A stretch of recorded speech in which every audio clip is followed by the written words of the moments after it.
Begitu dia buka jendela kamar dia ini, dia bingung kan gelap gitu ya. Jadi samar-samar dia tuh kayak ngeliat orang di karpot dia, tapi kan lampunya mati. Jadi ini siapa anjir? Dia perhatiin sama dia cuma diem aja gitu, tapi jalan pelan-pelan gitu. Semakin jalan dekat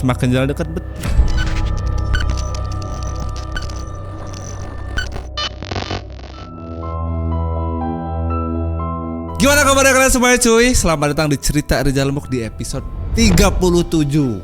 Wow, 37. Udah gak kerasa aja sampai 37. Nah, gue masih inget 2 hari yang lalu tuh episode yang sekte setan tuh serem parah gitu. Kayak ada gak sih beginian gitu. Nah, hari ini gue baca emailnya tuh kayak gak tahu ya ini lebih ke serem apa lebih ke deep ya. Kayak sedih banget soalnya. Inilah yang dialamin sama Mas Dani.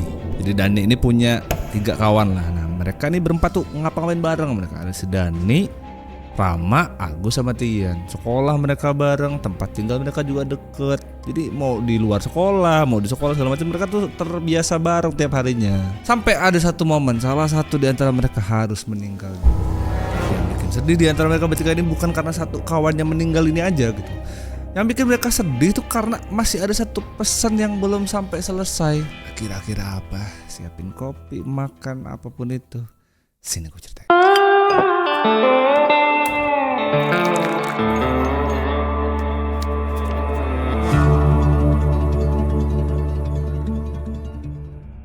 Cerita hari ini kita akan membawakan sebuah kisah yang pernah dialamin sama Mas Dani. Ini semua nama tanpa mengurangi rasa hormat, izin untuk kusamarkan ya. Cerita ini terjadi waktu Mas Dani ini masih SMP. Waktu itu masih tahun 2010-an lah. Tapi menurut Mas Dani di cerita yang dia kirim di email ini 80% dia masih keinget lah sama apa yang dia pernah alamin ini. Nah, Mas Dani ini sama sekali tidak percaya dengan hal-hal yang mistis. Tapi pengalaman inilah yang jadi pengalaman satu-satunya dia soal hal-hal beginian. Yang bikin dia tuh sampai ngerasa ini beneran gak sih gitu, tapi emang beneran terjadi begitu. Nah, waktu itu si Dani ini masih libur sekolah lah. Masih libur sekolah waktu itu SMP kelas 2 menuju kenaikan kelas 3. Nah, si Dani ini tinggal di salah satu komplek dengan 4 kawan lah. Agus, Tian, Rama sama si Dani yang kirim cerita ini. Nah, mereka berempat ini main bareng, sekolah bareng karena memang kebetulan sekolah di satu tempat yang sama gitu. Satu kelas yang sama. Mereka seangkatan. Nah, kebetulan juga tempat tinggal mereka ini satu RW, cuman beda RT aja, tapi masih satu tempat lah. Makanya mau nongkrong lah, mau sekolah segala macam mereka berarti bareng 4 kawan ini. Nah, ada satu waktu hari Minggu menurut cerita dia nih, hari Minggu waktu itu lagi nongkrong lah berempat ini. Nah, si Rama nih nanya dia, kita nih masuk sekolah masih lama gak sih? Dijawablah masih Tian, udah sih orang masih libur mah nikmatin aja liburnya, masih lama kita masuk. Dijawablah masih Dani, kita nih masih libur masih panjang loh mak, mau ngapain sih? Kita masih 3 minggu lagi libur. Lama kali ya libur nih, 3 minggu, aku nih udah pengen betul masuk sekolah. Kata si Tian, orang libur enak-enak ngapain masuk sih gitu. Kayak yang paling iya aja gitu sekolah. Iya sih orang udah enak-enak libur, mau ngapain masuk sekolah? Mau lo dikasih PR lagi sabrak-abrek. Udah libur mah nikmatin aja kali. Gitu kata si Agus. Nah, waktu ngobrolin itu kawan-kawan dia ini bertiga ini pada ketawa. Ya pikirnya ini bocah bisa paling jahil, paling nakal gitu segala macam. Kenapa tiba-tiba buat pengen sekolah sih gitu. Nah, tapi karena si Dani ini ngerasa dialah yang paling deket sama si Rama, ditowelin deh dia kayak apa sih harus banget masuk sekolah? Nah, dijawablah masih Rama. Aku nih kan banyak ngerjain temen, kadang juga rese sama guru. Aku nih pengen minta maaf lah. Biar nanti waktu aku tuh gampang gitu ngerjain apa-apa. Si Dani tuh lah kita kan baru mau naik kelas 3. Lalu masih setahun lagi. Nah, obrolan berdua ini antara si Rama sama si Dani ini didengar sama si Tian. Nyeletuk lah si Tian nih. Makanya kalau kau mau kerjain tuh kerjain PR. Orang mulu kau kerjain. Karena menurut mereka si Rama nih bocahnya iseng gitu loh. Tapi mereka juga bingung kenapa nih bocah iseng usil gak bisa diem tiba-tiba ngomong begini. Habis si Tian ngomong begitu tuh ketawa lah mereka. Sekalian tuh diolah lah sama mereka bertiga. Sama si Dani lah dikasih tahu. Udahlah kalau minta maaf lo minta maaf dulu sama kita ini daripada ke sekolah. Kita ini lah yang hari-hari ketemu sama lu. Pikir mereka bertiga dipercayain begitu, jadi bakalan diem atau malu segala macam. Enggak deh, beneran minta maaf sih Rama. Makin bingung lah mereka begitu. Bocah ngapa sih? Nah, waktu itu pas hari Minggu. Tadi kan mereka kumpul itu kan malam Minggu kan. Nah, besok harinya ada sekitar jam 10.30 lah, setengah 11 udah siang gitu. Waktu itu kan zamannya belum kayak sekarang ya, BBM pun bahkan belum ada. Zaman itu tuh mereka masih pakai Facebook. Adalah mereka tuh bikin satu grup Facebook yang isinya cuma mereka berempat. Disitulah tuh tempat dipakainya mereka ini untuk ngobrol atau janjian. Si Agus lah ngechat duluan di grup itu. Wih, masih pada molor nggak kalian? Dijawab lah Mas Tian ya. Ngapa sih berisik minggu pagi-pagi lah? Orin cu ngumpul lah, kata si Agus. Asitian lah ngide, di rumah Dani aja biasanya banyak makanan sono. Dijawab lah Mas Dani, jangan di rumahku lah. Kalian tahu sendiri lah depan rumahku tuh gotnya lagi dibongkar, udah mah bau, banyak tukang berisik lah, nggak enak kita ngobrol di situ. Ribet banget bikin janjian gitu. Agus lah akhirnya. Udah tempat gua aja udah. Ini pas banget nih bapakku nih baru balik dari luar kota, banyak kali makanan di rumah, banyak lah oleh-oleh. Nah tukang makan kayak kalian ini lah cocok lah di sini. Dijawab lagi Mas Dani, oke gas ya, berarti ntar malam kita ngumpul lagi ya. Aku nih sore ini mau kerja bakti nggak bisa, aku nggak bisa lah kalau ngeliat depan rumah nih pada gawe tapi nggak ngikut. Jadi omongan pula ntar aku. Sepakatlah mereka semua yang ada di grup itu. Ya udah gas ntar malam. Kecuali satu si Rama. Si Rama nih diem aja dia. Yang lain pada chat segala macem dia nggak ada respon. Si Agus lah nanya, nih Rama kemana sih? Barulah si Rama ini ngejawab. Sorry baru balas gue baru mandi segala macem. Aku nih kayaknya gak bisa ikut Der, sorry banget nih. Aku nih hari ini lupa bilang sama kalian. Tadi malam aku lupa bilang lah. Tadinya padahal mau pamit lah aku semalam. Hari ini sampai mungkin 3-4 hari ke depan aku gak bisa ikut dulu. Aku nih mau ke Jogja, ada saudara yang nikahan, aku harus ikut sama keluarga. Udah lah, akhirnya hari-hari berlalu tanpa ada si Rama ini. Nah pernah ada satu momen si Dani ini lagi di rumah sendiri dia. Waktu itu hari Senin malam Selasa jam 11-an malam lah. Waktu itu dia lagi ada di kamar. Nah menurut dia ada cerita ini, dia itu kan rumahnya kayak rumah subsidi gitu. Jadi kamarnya si Dani ini pas di pinggiran karpot gitu. Tapi di perumahan dia ini nggak semuanya ada di pagar gitu, termasuk rumah dia. Jadi depannya nggak ada pagar, emang ngeplong aja. Kebetulan juga depan rumah dia yang tadi aku bilang ada got segala macam itu, pas pos ronda itu adanya di depan rumahnya si Dani malam itu. Tapi yang dirasa malamnya sekali ya. Biasanya tuh ada bapak-bapak ronda tuh, apalagi jam 11 ya, apalagi jam 11 sampai jam 1 tuh mereka biasanya pada gitaran atau pada ngeleng segala macam tuh rame. Kayak sepi aja rasanya. Nah yang dirasa nama si Dani di kamar dia ini jam 11 malam itu udah sepi gitu segala macam. Kayak ada yang ngetok-ngetok jendela dia. Awalnya gak digubris sama dia karena pikir dia ya mungkin aja orang-orang ronda segala macam di depan lah. Dia gak yakin kalau memang ada orang yang ngetok dari jendela. Karena biasanya kalau ada apa-apa mah dari pintu depan aja, kenapa harus di jendela. Tapi makin didengar sama dia betul aja suaranya tuh datangnya dari jendela kamar dia. Karena pikir dia tadi kayak suara orang kentong-kentong segala macam, ternyata suara ketok jendela dia. Dibuka lah jendela kamarnya si Dani ini sama dia. Begitu dia buka jendela kamar dia ini, dia bingung. Kenapa bingung Bang Jal? Karena lampu karpot dia harusnya gini, depan rumahnya si Dani itu karpot itu ada lampu sama ada lampu penerangan jalan. Jadi ada dua gitu lah. Harusnya kalau dia buka jendela segala macam langsung kelihatan depan tuh, kelihatan semua.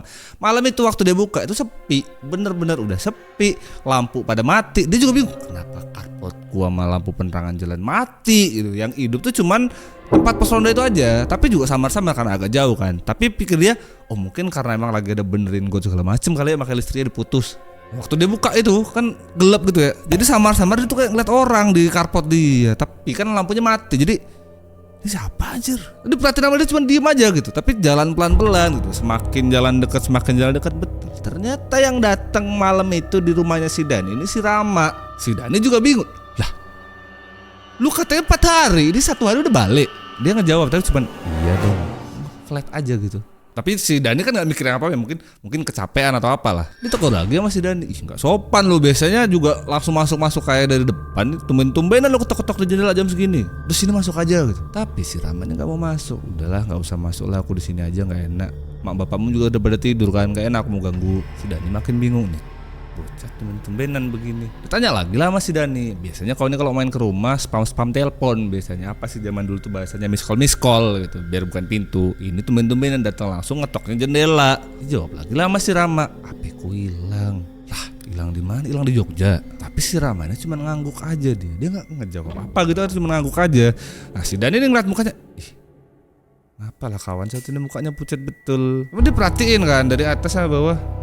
Udah membau. Bajunya juga kotor. Nyetuk lah si Dani ini. Buset, bau amat sih badan lu. Dari mana sih? Si Rama dia bilang aku habis kecebur got. Jadi got yang lagi dibenerin segala macam itu si Rama lah kecebur di situ. Ketawa lah si Dani. Nah, tapi waktu lagi dicengin gitu sama si Dani, dia kan dari 4 sekawan tadi itu kan si Rama ini paling banyak kebanyol lah, paling banyak kecicilan segala macam. Waktu diketawain begitu tuh dia nggak ngerespon kayak biasanya gitu loh.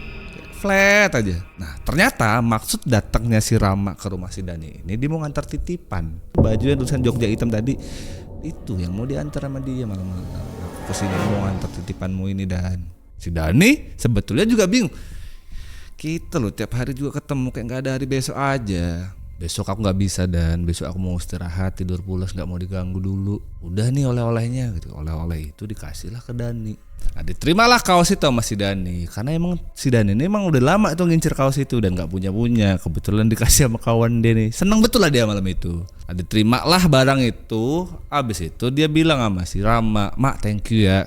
Mukamu nih kulihat-lihat nih kayak ini loh, pucet kali, lesu. Tapi si Rama ini gak ngejawab apa-apa. Pertanyaannya si Dan itu gak dijawab. Dia cuma bilang, "Aku titip hadiahnya ya, tolong dijaga baik-baik." Setelah itu si Rama dia balik badan gitu sambil jalan pulang.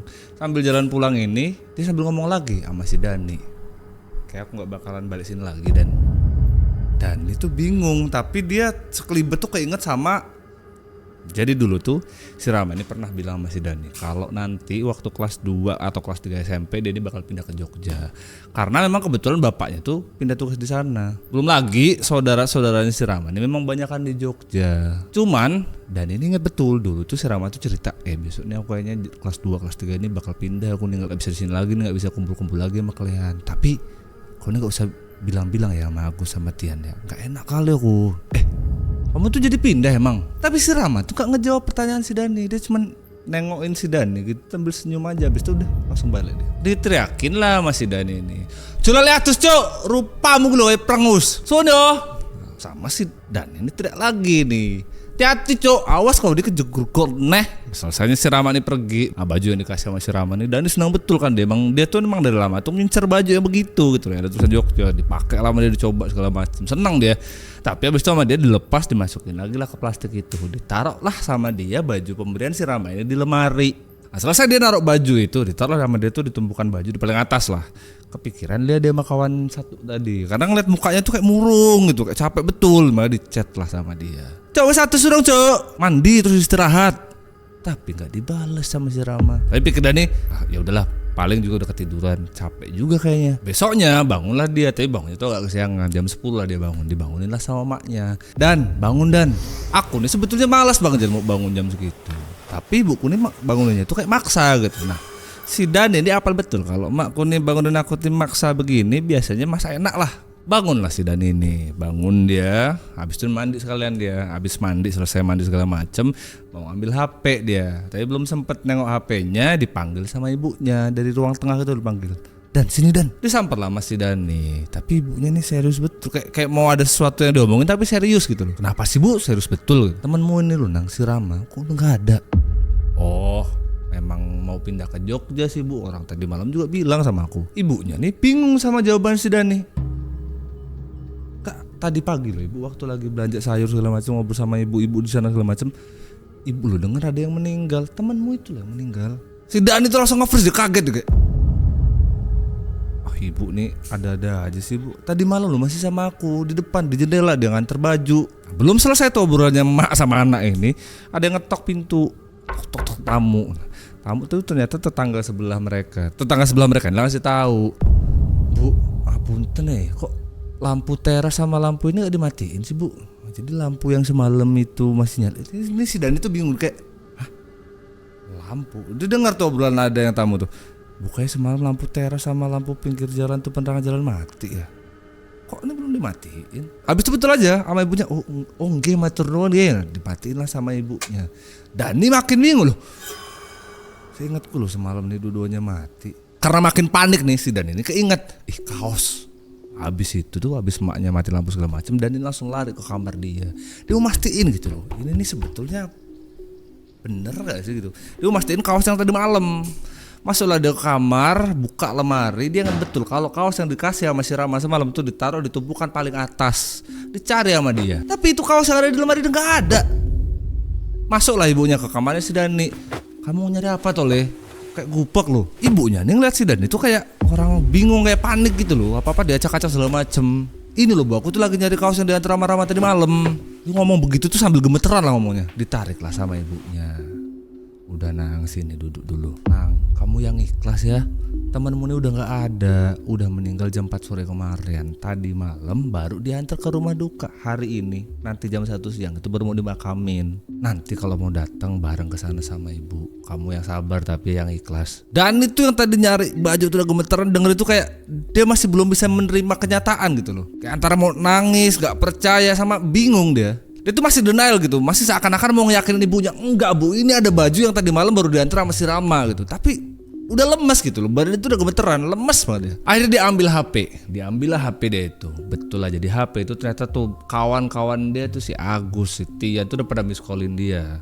Terus banyak juga kawan-kawan dia tuh yang udah pada SMS. Zaman itu masih SMS ya, zaman itu banyak yang SMS ngabarin kalau si Rama ini udah gak ada. Baru disitulah pecah lah tangis dia. Dan sumpah ya Bang Jal, waktu itu tuh yang kurasa itu bener-bener lemes gitu. Sampai di kamar sendiri aja aku kayak trauma gitu loh, karena malam itu pernah kedatangan sama si Rama tadi. Larilah dia ke kamar ibunya. Tapi waktu dia jalan ke kamar ibunya tuh kayak badannya tuh berat gitu. Ya kayak mana sih lo dikabarin kawan deket udah gak ada, kayak mana sih perasaan lo, bayangin lah. Larilah dia ke kamar ibunya.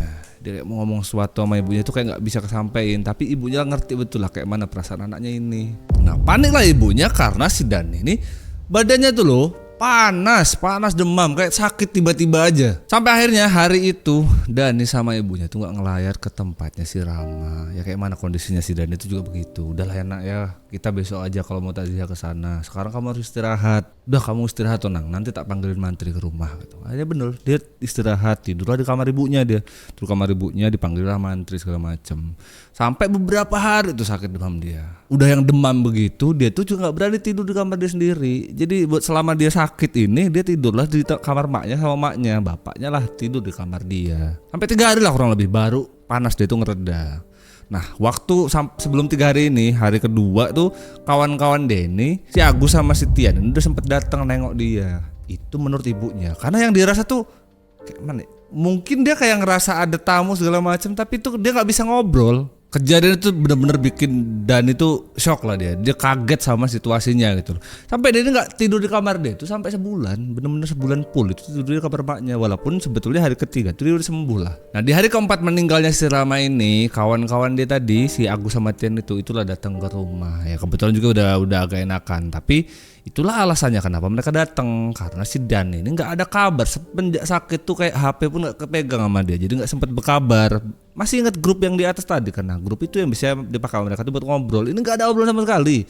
Khawatir lah Agus sama Tian ini sama keadaannya si Dani. Dan karena ngerasa udah enakan, ditemuin lah si Agus sama si Tian ini sama Dani. Tapi setelah Dani ini ke depan gitu nemuin si Tian sama si Agus ini, makin pecah lah tangis dia. Kayak beberapa hari mungkin agak sedikit lupa, agak sedikit mendingan gitu, langsung keinget lagi. Karena memang hari-hari mereka dulunya kan berempat gitu. Si Tian lah nanya sama si Dani, kayak mana Dan, udah enakan? Ya alhamdulillah udah enakan ya. Tapi yang dirasain sama si Dani itu dia kayak ngerasa bersalah gitu loh. Kayak dalam hati dia tuh kayak, aku nih teman macam apa lah kawanku nih, sampai di liang lahat terakhir aja aku gak datang. Nah pas pula nih si Agus sama Tian tuh nyeletuk, kau belum sempet ngelayat kan kemarin? Nanti kesana yuk, aku temenin. Akhirnya mereka bertiga lah datang ke makamnya si Rama. Selama di makamnya si Rama ini makin pecah lagi lah tangis mereka bertiga ini. Terutama si Dani itu loh. Dan itu nangis. Dia berusaha untuk semoga aja nih dengan aku nih ke makam ini, segala macam yang bikin aku nih agak trauma segala macam tuh bisa plong gitu loh. Bilang lah dia tuh waktu di makam tuh dia bilang, "Mak, lu yang tenang ya di sana. Udah nggak usah dipikirin lagi. Titipan kaos itu aku udah ikhlas." Kenapa sih Dan itu ngomong begitu? Dia kayak ketika kejadian malam itu loh. Dia kayak seakan-akan dalam hati dia tuh, apa jangan-jangan malam itu tuh karena memang masih ada janji yang belum selesai. Gitulah pokoknya. Makanya semua itu diungkapin sama dia waktu itu di makam. Setelah semuanya tuh diungkapin sama dia di makam itu, barulah dia ngerasa sedikit lebih tenang, ngerasa lebih plong aja gitu loh. Kepikiran Setian. Habis dari makam kita mampir ke rumah Rama yuk. Abis itu tuh mereka bertiga setelah dari makam betul aja mampirlah ke rumahnya si Rama. Kebetulan ada ibunya si Rama di teras. Di teras itu lah didudukin mereka bertiga sambil ngobrol. Diceritain detail kayak mana kejadiannya, kenapa si Rama ini bisa. Karena emang gak ada kabar apa-apa loh. Kayak mendadak aja, tahu-tahu udah dikasih kabar meninggal segala macem. Rama juga gak pernah chat apa kayak di grup segala macem. Nah di terasin lah diceritain semua kronologinya sama ibunya si Rama. Jadi Rama itu waktu masih di Jogja, kan lagi ada acara nikah segala macem. Nah dia inilah pergi sama sepupu-sepupunya, bertiga mereka ini naik motor mau nonton pasar malam. Aku ini udah sempet negor, kok mau ke pasar malam sih, orang di rumah lagi ada acara gitu. Tapi mungkin namanya anak muda tetap aja ngeyel. Mereka bertiga tetap pergi ke pasar malam. Nah menurut saksi, nggak tahu lah kejadiannya itu tepatnya di jam berapa, tapi waktu Rama ini dipulangin diantar ke rumah itu udah jam 2 malam. Nah menurut saksi mata yang di sana, jadi Rama ini sama sepupu-sepupunya di boncengan 3. Abis itu mereka nggak pada pakai helm. Waktu kejadian si Rama ini mau nyalip mobil truk, tapi di depan itu ada mobil truk lagi. Satu sepupunya Rama juga udah nggak ada. Jadi karena sepupunya si Rama ini satu yang depan bawa motor lah, dia langsung kena truk, langsung meninggal dunia di tempat. Nah si Rama nih sama saudara dia satunya lagi nih terpental lah ke selokan. Jadi si Rama ini nggak langsung meninggal dunia di tempat, dia sempat dibawa ke rumah, sempat dilarikan lagi ke rumah sakit. Tapi waktu lari ke rumah sakit itu udah kritis. Sampai akhirnya waktu di rumah sakit baru dinyatakan Rama ini udah nggak bisa ditolong lagi. Akhirnya meninggal dunia lah si Rama di rumah sakit. Sepupunya satunya lagi yang dilarikan ke rumah sakit juga sama. Seminggu 2 minggu setelah si Rama meninggal dia juga meninggal dunia. Sepanjang diceritain sama maknya si Ramanya, dan dia nangis-nangis. Udah selesai cerita ngobrol segala macem, pamitlah mereka bertiga ini sama ibunya si Rama. Sepanjang jalan mereka ini jalan kaki bertiga segala macem, Danilah karena udah gak ketahan lagi loh, Danilah akhirnya cerita sama 2 kawan dia tuh, si Agus sama si Tian. Gus, Yan, aku nih mau cerita tapi gak enak sebetulnya. Malam waktu si Rama ini gak ada, Rama tuh sempat datang loh ke rumahku. Baju itu loh, baju pernah aku titipin sama si Rama ini. Waktu itulah malam itu dia nganter baju itu. Tapi si Tian sama si Agus nih kayak ngerti betul lah perasaan kawan satu ini gitu. Makanya dia, ya udah Dan, kita harus ikhlas. Rama juga pasti udah tenang di sana. Kita 2 nih udah ikut yasinan dari hari pertama. Kalau nanti malam mau ikut yasinan bareng aja sama kami. Itu dia kisah yang dialami sama Mas Dani. Ya kita doakan aja semoga kawan dia ini udah tenang di sana, udah terima segala macem. Karena memang balik lagi umur tuh kan nggak ada yang tahu. Nah karena kita nggak ada yang tahu nih, udah baiknya gitu kita jangan lupa sholat tuh man.